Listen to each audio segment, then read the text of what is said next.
Kidney के patient जब अपने किडनीज का अल्ट्रासाउंड करवाते हैं तो उसमें कम से कम 6 चीजों को जरूर देखा जाना चाहिए।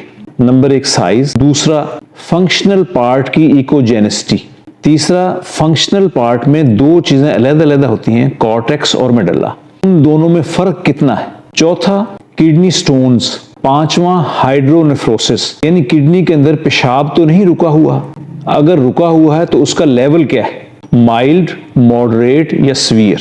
और छठी और आखिरी चीज किडनी की ब्लड सप्लाई। किडनी फेलियर में सबसे अहम 3 चीजें हैं, किडनी का साइज, उसकी इकोजेनिसिटी और CMD।